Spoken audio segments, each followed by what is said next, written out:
പക്ഷെ ചില ആൾക്കാർക്ക് മറ്റുള്ളവരെ നല്ല വിശ്വാസമാണ്.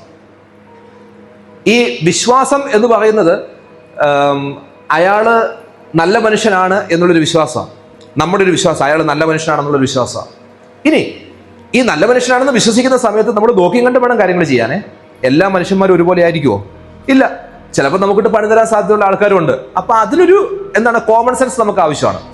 കോമൺ സെൻസോടു കൂടി മറ്റുള്ളവരെ നമ്മൾ വിശ്വസിക്കണം എന്ന് പറഞ്ഞ്, കോമൺ സെൻസോടു കൂടി മറ്റുള്ളവരെ നമ്മൾ വിശ്വസിക്കണം. അതിന്റെ അർത്ഥം എന്താ? പണി തരുമോ ഇല്ലയോ എന്ന് നമ്മൾ ചിന്തിക്കണം. ഓക്കെ, പക്ഷേ നമ്മൾ മറ്റുള്ളവരിൽ എന്ത് വേണം? വിശ്വാസം ഉണ്ടാവുകയും ചെയ്യണം. ഞാൻ ചോദിക്കട്ടെ, നമ്മൾ ബസ്സിൽ പോവാണ്. ബസ്സിൽ പോകുന്ന സമയത്ത് നമ്മൾ ആരെ വിശ്വസിച്ചാ ബസ്സിലിരിക്കുന്നത്? ഡ്രൈവറെ വിശ്വസിച്ച്, ശരിയല്ലേ? എസോണോ? വീട്ടിലത്തെ കാര്യം സ്വന്തം ആൾക്കാരാണെന്ന് വിചാരിക്കാം. പക്ഷെ നമ്മൾ പുറത്തിറങ്ങി കഴിഞ്ഞാൽ ഡ്രൈവറെ വിശ്വസിച്ച ഒരു ഓട്ടോറിക്ഷയിൽ നമ്മൾ ഷെയറിംഗ് ഓട്ടോയിൽ കയറണമെന്ന് വിചാരിച്ചു. ഷെയറിംഗ് ഓട്ടോയിൽ കയറുമ്പോൾ നമ്മുടെ കൂടെ നമുക്ക് അറിയത്തില്ലാത്ത ഒരാളുണ്ട്. ആരെ വിശ്വസിച്ചാണ് നമ്മളോട് ഇരിക്കുന്നത്? ആ വ്യക്തിയെ വിശ്വസിച്ചാണ് നമ്മളോട് ഇരിക്കുന്നത്. എസോണോ? അപ്പോൾ നമ്മൾ മിക്ക സമയങ്ങളിലും മറ്റുള്ളവരെ എന്ത് ചെയ്യേണ്ടതുണ്ട്? വിശ്വസിക്കേണ്ടതായിട്ട് ഉണ്ട്. ഇപ്പം നമ്മൾ വിദേശത്ത് പോവുക, അല്ലെങ്കിൽ എവിടെയെങ്കിലും ഒക്കെ പോവാണ്, ഒരു വലിയ ക്രൗഡാണ്, അല്ലെങ്കിൽ വേണ്ട പെരുന്നാളിന് പോവാണ്. ആ പെരുന്നാളിന് പോകുന്ന സമയത്ത് നമ്മളൊരു ക്രൗഡിന്റെ ഇടയിൽ നിൽക്കുമ്പോൾ നമ്മൾ ആരെ വിശ്വസിച്ചാണ് നിൽക്കുന്നത്?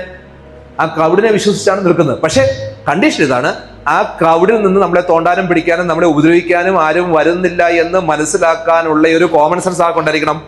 നമുക്കുണ്ടായിരിക്കണം. Is it clear? നമ്മൾ ട്രസ്റ്റ് ചെയ്യണം. അതോടൊപ്പം തന്നെ നമുക്ക് എന്തുകൂടി ഉണ്ടായിരിക്കണം? കോമൺ സെൻസ് ഉണ്ടായിരിക്കണം.